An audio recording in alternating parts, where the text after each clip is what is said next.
Welcome to the Work Trends podcast from Talent Culture. I'm your host, Megan Mbiro.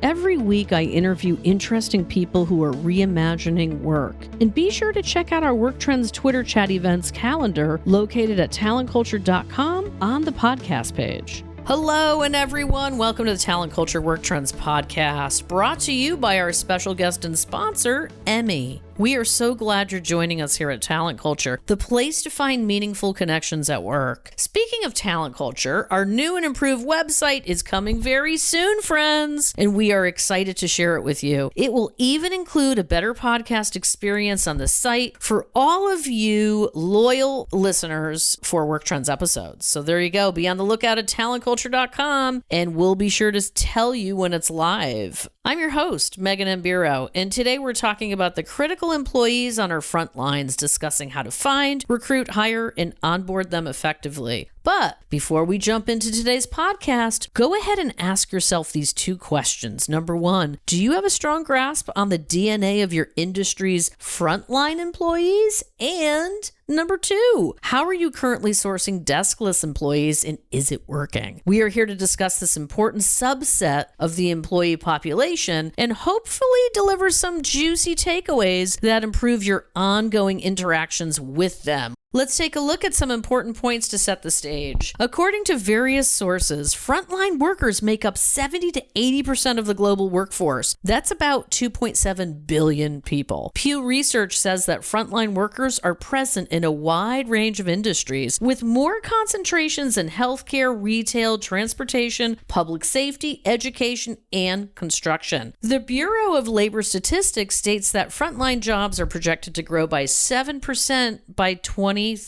faster than the average job growth rate of 5%. We're also going to be digging into Emi's research report, the 2024 Frontline Recruiting Benchmarks for Talent Acquisition Leaders, in today's episode. Emi leveraged known data from 2018 to 2023, encompassing the hiring process of over 3.4 million frontline candidates. The study offers valuable insights into performance, trends, and characteristics of the frontline workforce. So let's learn more. Here to discuss the topic of recruiting frontline talent is Mateo Cavasotto from Emi. Allow me to tell you a bit more about him.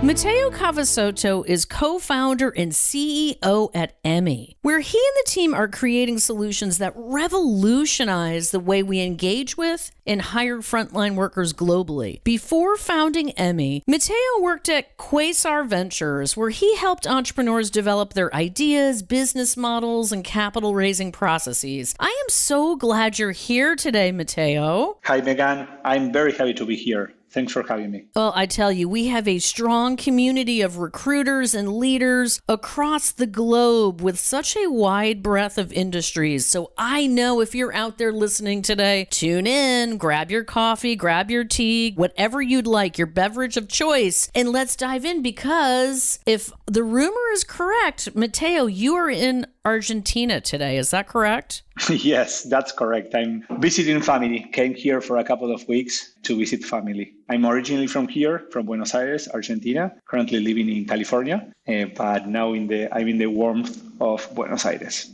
That sounds remarkable and amazing. And you know what? There's nothing more important than family. Definitely. So there you go. You're building culture, right? With your family. Yes. Yeah, that's the base of the culture. Your values, your beliefs, and that's how later you work and try to change the world. Okay, so let's dive in. Let's begin by defining a frontline worker and contextualizing the first Emi annual benchmarks report that was published in October 2023. Can you tell us a little bit more about the report? So, of course. So let me start with the frontline worker definition. For us, frontline workers are any worker that is not working behind a desk. So, for example, this includes, of course, hourly workers, and the frontline workers make up more than 50% of the US workforce. So it's like a huge segment, and it includes different industries like logistics, manufacturing, food production, hospitality, dining, retail, and many other segments. And a core definition of frontline workers is that frontline workers are in their day-to-day life while they work. They're not behind a computer. So how they engage with technology, it's pretty different from, for example, knowledge workers, people that are working all day behind a computer. So we created this report because we think that, first of all, it's a super relevant workforce, a super important workforce, the frontline workers. And we believe that to solve problems, you need to understand the workforce you're trying to address. So this report that we put together, it's an effort to try to get to know better these frontline workers. Thank you so much for doing that, because I often say that I feel like frontline workers get left behind, especially when it comes to data. And so I'm excited to talk to the audience today just about this great report. I mean, you did so much good work there. And the fact that you went so deep into manufacturing and the food production and the hospitality, right? Industrial goods, the retail sectors. I mean, these are people who need that support. They need champions that are saying, you matter, right? We get you, we're listening. They matter, they deserve. But also, if we look at it from different lenses, also these workers are crucial for the operations of many companies where the frontline workers are strategic. So it's also like in the interest of the companies to get to know them better. And so both reasons, I think ethically, they deserve the attention, but also it's mission critical for many businesses like the retail, food production, and others. And, the key to reaching and retaining the right talent for frontline workers is really understanding the DNA of these people, these employees, these contractors, however, they're people, right? So what does this mean to you, Mateo? What does this mean to the culture of your organization and how you define your product? Good question. So first of all, you can't design anything, and you can design a product, you can design a solution, a process, if you are not looking to understand the people and the problems around it. So when we think about, of course, creating our product, but also empowering talent acquisition teams around the world to hire better frontline workers faster, we think that it's critical to help them get to know them. So for us, understanding the DNA of these employees, it's understanding how they're thinking, what they're prioritizing, what they care about, which are their dreams, which are their ideal career path. So, and as you mentioned, there's not a lot of data out there. So to do so, we try to gather external reports and things that other companies put together, but also we try to leverage the internal data that we have. Fortunately, our companies, they engage with millions of frontline workers a year. So we try to get insights and conclusions from that data to try to help a company, talent acquisition teams, hiring managers, understand this DNA of these employees. And the DNA for us, it's just getting to know them a bit better to try to later decide which tool should I implement, which process, how do I engage with them. That's a core idea. What a concept, right? It is such a practice that people are putting into place, and I think more and more, to not just appeal to potential employees, but truly, truly understand where people are coming from, right? Let's take a short break and see what's new with our friends at Included Health.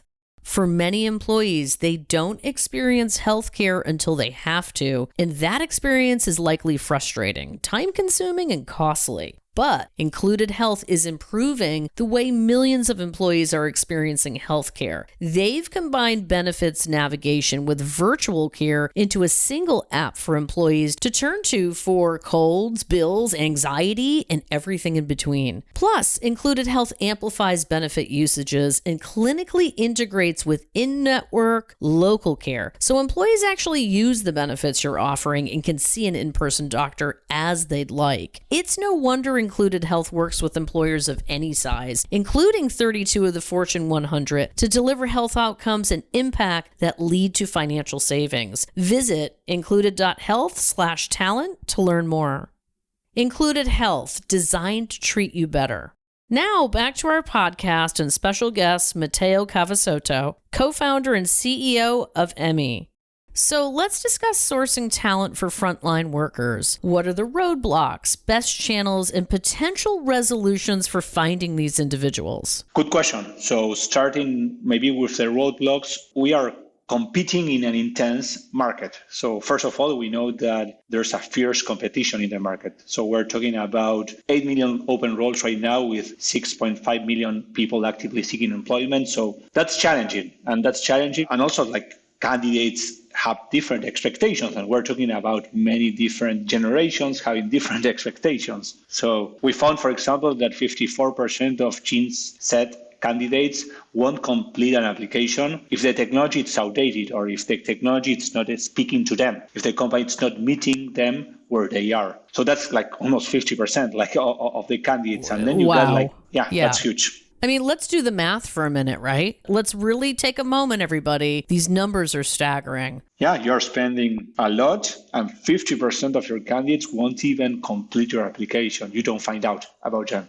That's real. Definitely. And then millennials, that again, they have different behavior. You got like 40%. We found that 40% of millennials, they expect to use social media as their primary source to look for a job, which is different because each company, each team has its own mindset of where candidates should be looking for jobs. But the truth is that we need to understand where candidates are looking for jobs, not try to push our thoughts about that. Time to get more creative, right? Time to understand the reality of what we're all facing right now. Yes, definitely. And that's a process in itself because getting to know the answer of what you do, it's not absolute. There are many tools out there, there are many processes, there are many experts. So it's a challenge. In our opinion, we think that it's critical to try to use the right tool to solve these problems. Like approaching this with a one-size-fits-all approach, in our opinion, it's not the best way because we are even talking about difference in generations and how they look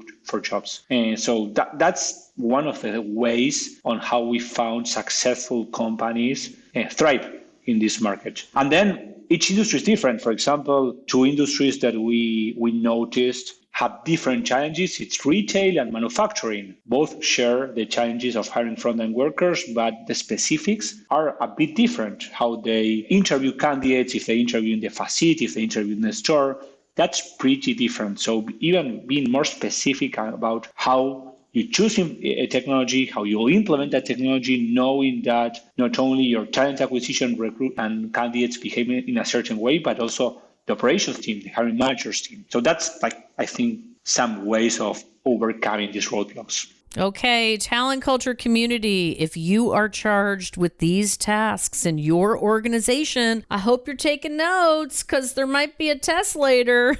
These are definitely some golden nuggets of advice we're hearing that could make your job and your life a lot easier. So let's dig into techniques and technologies. What techniques and technologies are some industries using to create effective recruiting, onboarding, and hiring deskless talent? Another good question. I think recruitment and hiring someone, it's about building a relationship.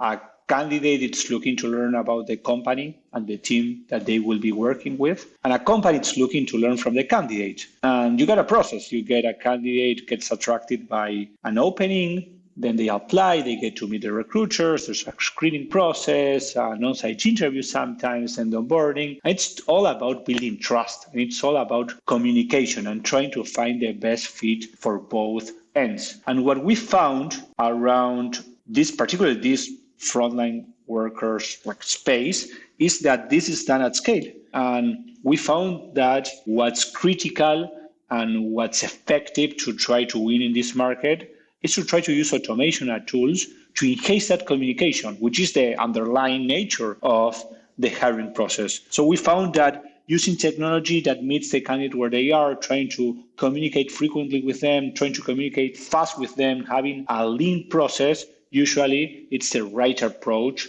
to try to hire these workers. So that's one big aspect on trying to streamline communication along the process. We can talk about screening, scheduling, onboarding, whatever stage in the process. It's all about streamlining communication, regardless of what you are doing and which tools you are using. And the other big bucket or things that we've seen of techniques and technologies that we've seen are important to achieve these goals is trying to get a better sense of what's happening in the black box of frontline recruitment.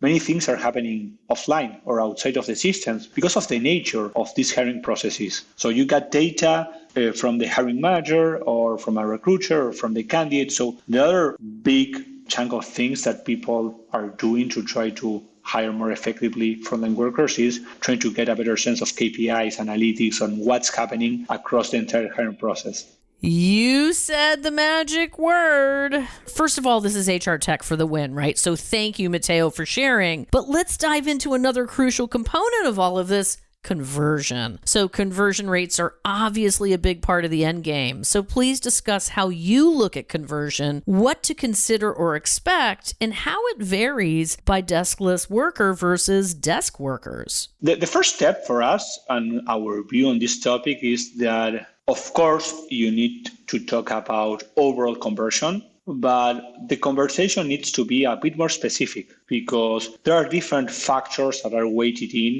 in the conversion in different stages. So let's take an example. For example, one big challenge that I think is specific or more acute when you're recruiting front-end workers is the conversion rate from interest to applicant. So you got candidates that they are interested in your company, they see a job ad, but then there's a different step, a stage, which is not only showing interest, but basically completing the application so that you as a company receive that information from the candidate. So that's what we call like the conversion rate from interest to applicants. So looking at that stage and that conversion, that by the way, it's 11%, the industry standard, doing the math as we did some minutes ago, that's crazy. You are bringing in 100 candidates and you're only getting 11 candidates. These are candidates that are interested in your company, that you're putting roadblocks in their way and they are not being able to apply. Like looking at that specific metric in detail allows you to take action on that. That's why KPIs analytics exist, not only to show it in a presentation, it's to action on them. So I can get and talk all day about the different KPIs along the entire hiring cycle and what affects. But this is an example of like, you need to get specific and you'll get optimizations specific to that KPI or stage. Yeah. And what I like about this, it helps people, especially people in our audience, right, set expectations and understand the differences among different demographics, because it's absolutely critical. All right. Well, time flies when we're having fun, Mateo. We've got the last question for today. Are you ready? Yeah. Do you have your seatbelt on? Yeah. Okay, so based on your research, what are the 3 takeaways for our listeners to consider when it comes to hiring deskless workers? So our 3 takeaways are, first of all, if hiring frontline workers is one of your top priorities as a company or as a professional, look for the right tools to address that challenge. So try to use a tool, processes, a mindset that it's tailored to that process. That's the way of thriving, being focused on the problem and using the right tools. That's the first big conclusion. Then we found that candidates, this DNA of candidates, they really value speed. Speed from the moment, first of all, how long it takes them to complete the application, from the moment they show interest to application, then how fast they are scheduled an interview, how fast they go through the onboarding process, how fast they get information to be ready to be great at the job. So speed from the candidate point of view,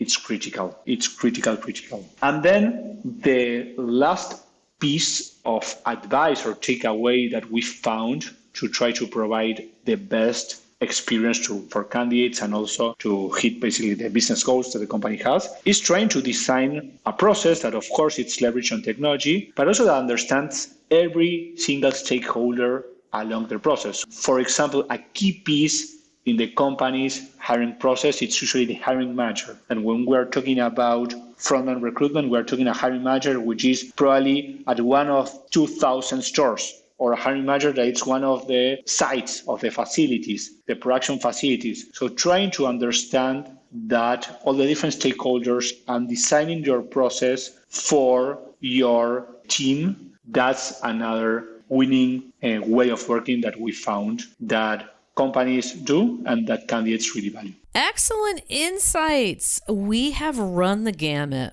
when it comes to truly understanding frontline workers. I am so appreciative of your passion and your knowledge. So thank you for stopping by. I'm glad I'm here. Thanks for inviting me. I enjoyed a lot of the conversation.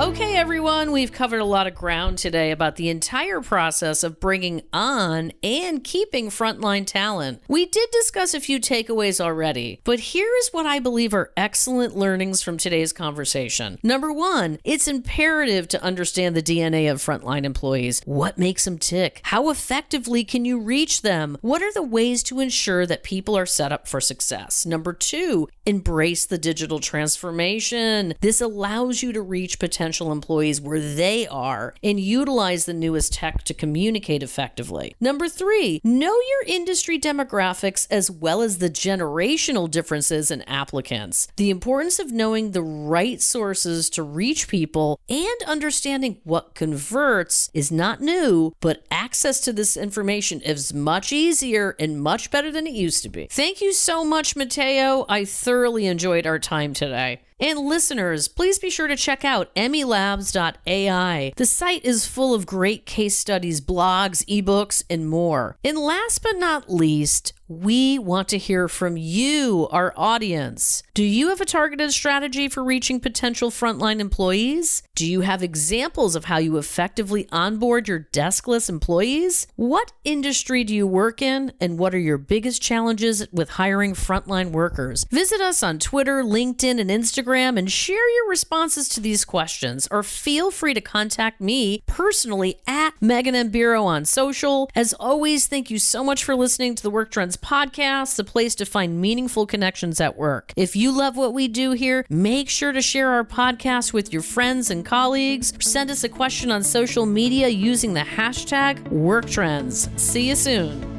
Thanks for joining us today, and I hope you enjoyed today's conversation as much as I did. You can hear all of our Work Trends podcasts on Spotify and Apple Podcasts and beyond. And be sure to subscribe so you can listen on the go and stay up to date on all the latest news you need. Catch up with you next time, and I hope today's information made you wiser, happier, and more informed.